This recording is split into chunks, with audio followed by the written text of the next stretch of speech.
Assalamualaikum warahmatullahi wabarakatuh. Good morning, everyone. How are you doing today? Good morning, Good Miss. morning. Good morning. I'm I'm fine. fine. Okay, thank you. I hope you're all having a great morning. Now, before we start, I want to show you two options on the slide. Look at this picture, e-wallet versus cash. Sekarang saya mau tanya, kalian kalau belanja atau untuk aktivitas hari-hari itu lebih suka bayar pakai e-wallet atau uang cash? Please let me know your reasons. E-wallet, Miss. Okay, Diana, anyone else? Kalau saya cash, Miss, karena nggak punya kuota kalau keluar. Oke, thank you ya. Oke, some of you say e-wallet, tapi ada juga yang bilang cash ya. Differences of opinion are completely okay, guys. Tapi, do you know how to make your argument sounds professional and persuasive? Gimana sih caranya supaya argumen kita itu didengar tanpa harus terlihat seperti orang yang sedang memaksakan pendapat? Next, since we all have different perspectives, we need a structure to make sure our points are actually heard. That's exactly what we're going to learn today. Our goals for this session are: first, identify the structure of an argumentative text, include thesis, arguments, reiteration, and second, express your opinions, whether you are agree or disagree, confidently. Third, to develop critical thinking skill through our interactive activities. To start, let's take a look at this slide. Jadi di sini ada dua skenario saat seseorang menyampaikan pendapat. Skenario A versus skenario B. In skenario A, look at him. Orangnya terbawa emosi sampai terlihat sangat berapi-api, yelling points and zero data. It's purely opinion-based.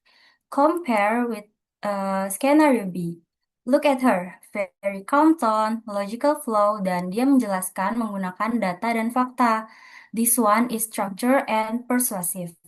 Nah, kalau kalian jadi juri, who would you believe? Pastinya skenario B kan? So, let's learn how to be like that. So, what is an argumentative text? Secara definisi, it is a text that presents well-reasoned evidence to support a specific viewpoint on an active issue. Jadi kuncinya itu ada di well-reasoned evidence. Artinya harus masuk akal, logis, dan ada buktinya seperti di skenario B tadi. Bukan sekedar emosi aja. Lanjut, what is the goal? Tujuannya adalah to persuade, influence, or convince readers and listeners to align and agree with our original opinion. Kita pengen bikin pembaca atau pendengar yang tadinya itu nggak setuju sama pendapat kita, berubah menjadi satu pikiran atau setuju sama kita. Nah, untuk bikin teks ini itu kokoh, ada three pillars of argument atau struktur generik yang wajib kalian ikuti. Kalian bisa bayangkan susunan ini tuh seperti susunan burger yang enak ya guys. So, the first one is thesis atau main opinion. Ini bagian roti paling atas, biasanya itu terdapat di paragraf pertama. Tugasnya itu untuk presents main argument, text a stance, dan hooks the reader's interest. Di sini kalian itu harus tegas menyatakan posisi kalian itu ada di tim yang mana. Selanjutnya ada arguments atau supporting evidence. Ini tuh dalam burger biasanya bagian daging dan sayur di tengah. Bagian yang paling tebal, isinya itu uses logical reasons, includes facts and examples, dan bisa juga mematahkan argumen lawan atau counter argumen. Nah, dalam memilih argumen itu, kita bukan hanya eh, mengatakan pendapat kita aja, tapi juga harus dibuktikan dengan fakta-fakta dan bukti-bukti yang jelas. Dan yang terakhir ada reiteration atau conclusion. Di dalam burger ini itu seperti bagian paling bawah roti yang berfungsi sebagai penutup. Isinya itu summarizes key arguments dan restates the thesis using new words.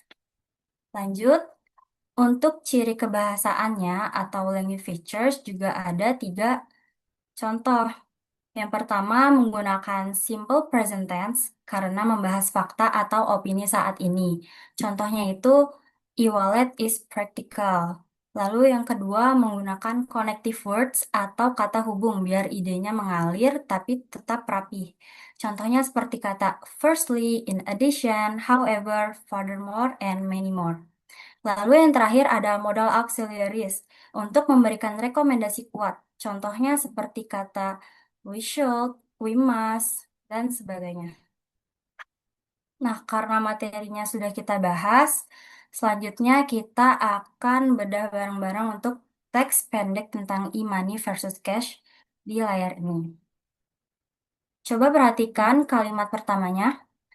In today's modern world, I believe that e-money is a better choice for our daily transactions because it is more efficient.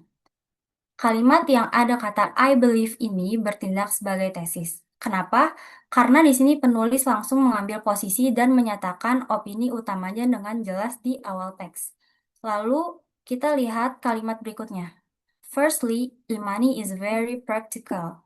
However, some people still prefer cash for small traditional markets. Using e-money also help us track our spending. Bagian tengah ini adalah arguments.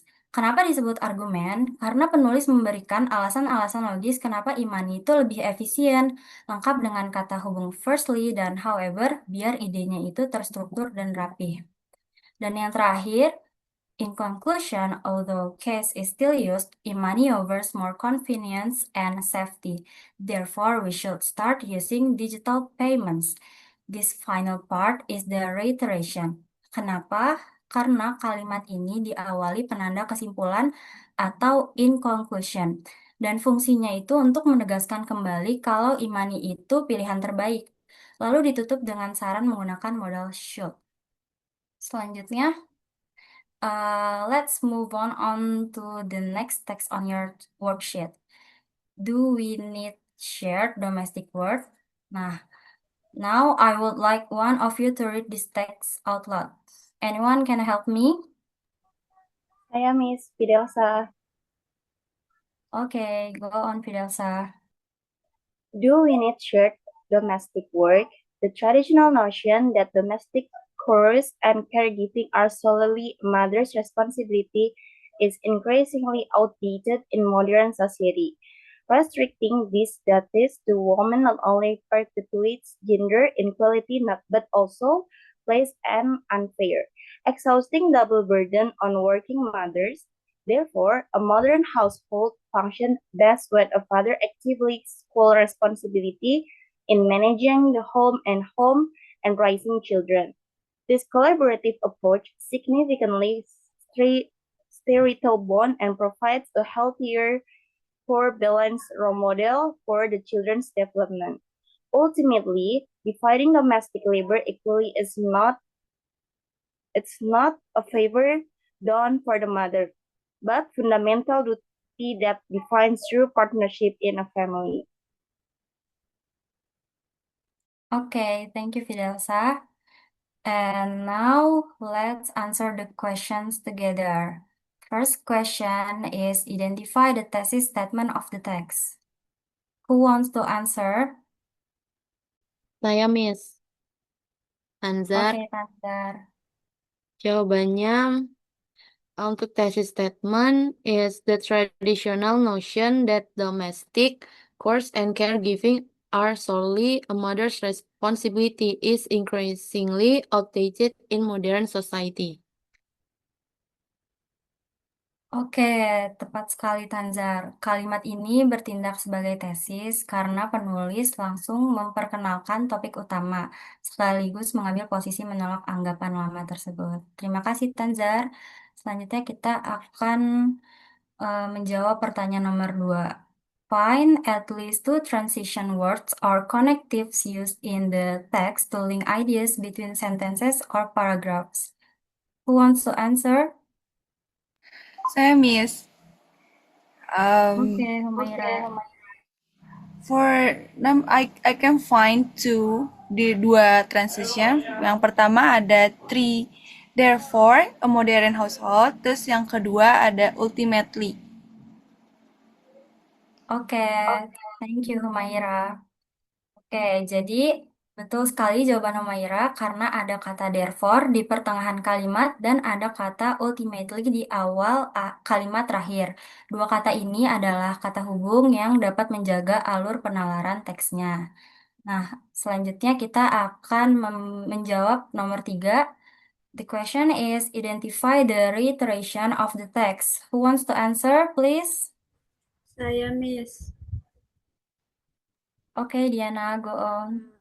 The reiteration of the text is ultimately defending domestic labor equally is not a favor done for the mother, but a fundamental duty that defines true partnership in a family. Oke, thank you Diana.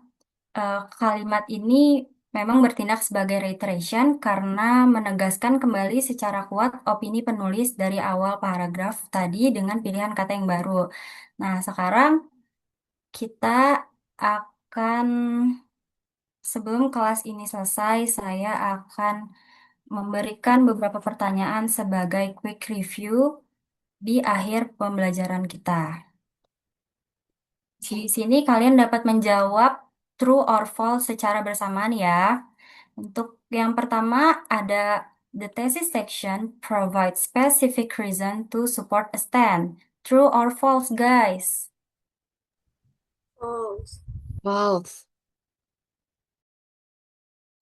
Betul sekali, karena tempat memberikan alasan spesifik itu ada di bagian argumen, sedangkan tesis baru mengenalkan opini utama kita. Oke, lanjut ke pertanyaan yang kedua. Argumentative text use connectives to link ideas between paragraphs. True or false, guys? True. True. Tepat. Karena kata hubung atau connectives dipakai supaya perpindahan ide antar paragraf terasa mengalir logis. Nah, sekarang soal yang terakhir. Reiteration summarizes the main points and reaffirms the writer's position. True or false, guys? True, Miss. True. Oke, itu fungsi roti bawah burger yang tadi kita tegaskan, yaitu menegaskan kembali posisi penulis di akhir. Okay, guys, thank you for your attention. You're doing an amazing job today. That's all for today. See you next week. Have a great day, guys. Goodbye. Thank you, Miss. Thank you, Miss. Thank you. Have a great day.